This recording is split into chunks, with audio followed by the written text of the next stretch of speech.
Hi friends, welcome to Shankar Dashini channel. இன்று ஓணம் பண்டிகை. ஓணம் பண்டிகையின் வரலாற்றை காண்போம். ஒவ்வொரு ஆண்டும் ஆவணி மாத திருவோண நட்சத்திரத்தில் கொண்டாடப்படுவது ஓணம் பண்டிகை.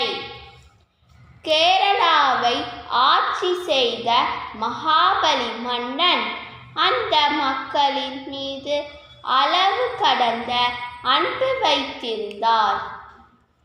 அசுர குலத்தில் பிறந்திருந்தாலும் மகாபலி சக்கரவர்த்திக்கு மகாவிஷ்ணுவின் மீது பக்தியும் உண்டு. ஒரு முறை மிகப்பெரிய யாகம் ஒன்றை நடத்த மகாபலி முன் வந்தார். அந்த யாகத்தில் கலந்து கொள்பவர்களுக்கு கேட்கும் தானங்களை வழங்கவும் அவர் முடிவு செய்தார். இந்த யாகம் நிறைவு பெற்றால் இந்திரனின் பதவிக்கு ஆபத்து வரும் என்பதால் அதனை தடுத்து நிறுத்த தேவர்கள் மகாவிஷ்ணுவிடம் முறையிட்டனர். இதையடுத்து அவர் வாமனர் என்னும் குள்ள உருவம் எடுத்து மகாபலி சக்கரவர்த்தி நடத்திய யாகத்திற்கு சென்றார். அவரிடம் மகாபலி மன்னன் என்ன தானம் வேண்டும் என்று கேட்க, அதற்கு வாமனர் எனக்கு 3 அடி நிலம் கொடுத்தால் போதும் என்று கூறினார். வாமனரின் குள்ளமான உருவத்தை கண்டு தங்களுக்கு 3 அடி நிலம் போதுமா என்று நகைப்புடன் கேட்டார் மகாபலி சக்கரவர்த்தி. பின்னர் 3 அடி நிலத்தை வழங்க முன் வந்தார். அப்போது குள்ளமாக இருந்த வாமனர் தன்னுடைய உருவத்தை பெரிதாக்கி பூமிக்கும் வானுக்குமாக உயர்ந்து நின்றார். பின்னர் தன்னுடைய 1 அடியால் பூமியையும் 2வது அடியால் வானத்தையும் அளந்தார். போது 3வது அடியை வைக்க இடமில்லை. மகாபலியே, 3வது அடியை எங்கே வைப்பது என்று மகாவிஷ்ணு கேட்க,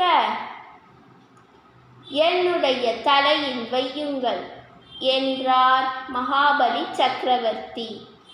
அதன்படியே தனது 3வது அடியை மகாபலியின் தலையில் வைத்த மகாவிஷ்ணு அவரை பாதாள உலகத்திற்குள் தள்ளினார். அகந்தை அகன்ற மகாபலி விஷ்ணுவிடம், இறைவா, நான் ஆண்டுக்கு 1 முறை என்னுடைய மக்களை சந்திக்க அனுமதி வழங்க வேண்டும் என்று கேட்டார். மகாபலியின் கோரிக்கையை வாமனர் ஏற்றார். அதன்படியே திருவோண நாளன்று மகாபலி மன்னரை வரவேற்கும் பொருட்டு ஓணம் பண்டிகை கொண்டாடப்படுவதாக ஐதீகம். திருவோண திருநாள் கேரளத்தின் சிங்கம் மாதத்தில், அதாவது தமிழில் ஆவணி மாதத்தில் அஸ்தம் நட்சத்திரத்தில் தொடங்கும். அன்று முதல் திருவோணம் நட்சத்திரம் வரை 10 நாட்கள் கொண்டாடப்படும்.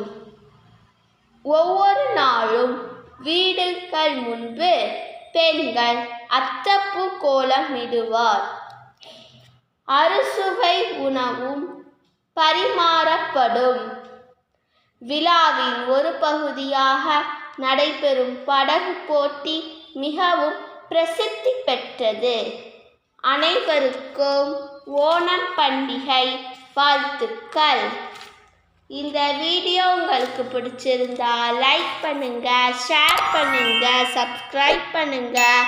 தேங்க்யூ.